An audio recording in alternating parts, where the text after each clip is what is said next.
The mics are, in fact, working. Welcome back to the Artie Lange Show. And look who's here, sitting to my immediate left, the great Chris Gethard. Chris, what's up, buddy?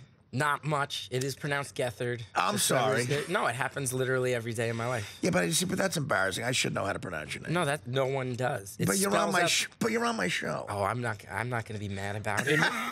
He missed that class of the Connecticut School of Broadcasting. It's been rough. No, it was rough. the pronunciation. Always know the guess. It probably was, man. Right? Did you get a lot of scumbags? I grew up in West Orange, New Jersey. So you're kidding me? me? What that's like. Right by Pleasant Valley Way. Oh, yeah. I mean, down in the worst part, down in the worst hill, part where of they West were even meaner. Yeah. Yeah, but right by the old Rascals, the original Rascals. Yeah. I'm Not from too far. Union. Right. Yes. Yeah. Okay. Now West Orange probably had a lot of people who were not sympathetic to a last name spelled Gethard. Yeah, and my father's name. This is not a joke. My father's name is Kenneth, so my dad's name is Ken Gethard. That's completely true. And my grandfather's name was Leslie, so he was Les Gethard. Yeah. Anyone who wants to call in with the best Viagra joke possible for Ken Gethard, please let us know. Please mock my father, please. Yes. How is your old man? A nice guy? Do you get along with him? He's the nicest guy in the world. He doesn't deserve a name like that. Not by a long shot. He's the nicest guy I know. Your grandparents probably were, naive, very nice, church-going types who didn't realize what they were doing to him. And then my dad, about 2 years ago, my dad was like, because, I'm old enough now that I can just talk to him. Yeah. And he was like, I really thought hard about a name that wouldn't make it worse for you. So I gave you Chris. And I was like, well, it's Christopher Paul, so it's C. Paul Gethard. They figured that out in seventh grade. That's like around seventh grade. But that's great, though. I think that shows that your family has a lot of resilience. I went to school with a group of kids, cousins. Their last name was Peace. And they had a cousin named Warren, and it was, Warren Peace. Okay, yeah. So they were a family that had read so little and knew so little about literature. No one understood why that was funny in the whole family. Like, I think generations went on where no one understood why War and Peace was interesting and weird, To my credit, I did always know why Gethard was funny. Yeah. I always got it. Well, you seem like a hip guy. Thank you for saying that. I don't get that so often. Now, you got your own show on Comedy Central, right? I did. You don't get that with being unhip. Well, it was a disaster. What happened? It got canceled immediately. Oh, that means it's probably Comedy funny. Central so often. Yeah, that means it was funny. I don't know.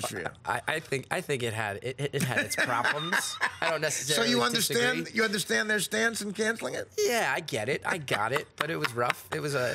Well, explain what happened. What kind of a show was it? Was it a talk show? No, Comedy Central. Here's what happened: Adam McKay and Will Ferrell. I know them well. Yes, they were producing a show. I think the story was it was supposed to be a single camera show for HBO. Okay. Then they didn't want it anymore, and Comedy Central said, "Well, we want our first sitcom ever."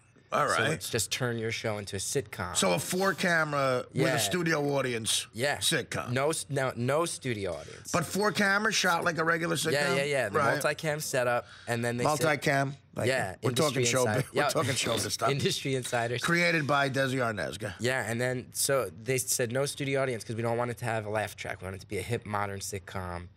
And then after the fact, they said we do want a laugh track, so they edited one in. I got to tell you, I know it sounds cheap, but a laugh track makes it work. It makes comedy work. Remember MASH? MASH did the one show without a laugh track. Do you remember that? I do remember that. Yeah. It didn't work.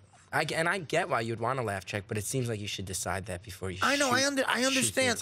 I get it. That is a major point that should come up. Like pauses and reactions and things. Well, Artie, you're big on bringing up people's canceled shows. I got to tell you, listen, this one. He had Dan Finnerty on before. He asked about his Fuse TV show. Well, listen, I've had a couple myself. I got very little else to talk about. Very little else to talk about. Well, you're a stand-up comic. I am. Yeah. Now, there's the thing about a laugh track when you make the transition to sitcoms. As a stand-up comedian, the laughter is part of the show. Like, it's funny when you write an act, and you're thinking it out in your head. You assume there's going to be laughs. Yeah. So you add, you assume there's going to be pauses and stuff. So if you get on a sitcom, to me, when I did the only sitcom I was on that aired, I was a regular on Norm Macdonald's show for 2 years. And I liked that there were laughs because as a stand-up, it felt more natural. Yeah. Did you get that part? I was just overwhelmed mostly because, John Heder, the guy who played Napoleon Dynamite. John Heder, yeah. He dropped out of the role and I got it and we had our first we were shooting 2 days Now, wait a later. minute. So you didn't create the show. You were No, cast into I the was show. cast in the show. Oh, but see, then- I'm not getting this in bits and pieces. Yeah, and All then right. there were there was a New York Times article that was like, Will Ferrell's producing this show. Who's this guy? It's all on his shoulders. And I was like, no, it's not. That's fun. There's 8 million producers and writers, and all these other people should be sharing the load. Yeah, I still live in sitcoms are- I still live in Woodside, Queens, in an apartment with no closet. This is not ease off. Sitcoms are really, there are so many people, like in a film. And again, coming from stand-up, you're used to where, you know, if it goes wrong, it's your fault. If it goes great, you get the credit. Sitcoms and movies, man, so many people could screw it up. You could be doing your job completely right and being funny, and then someone else messes it up, the lighting guy or something. Yeah. You know? I blame the lighting guy for the downfall of my It show. sounds like clearly a key grip problem you had.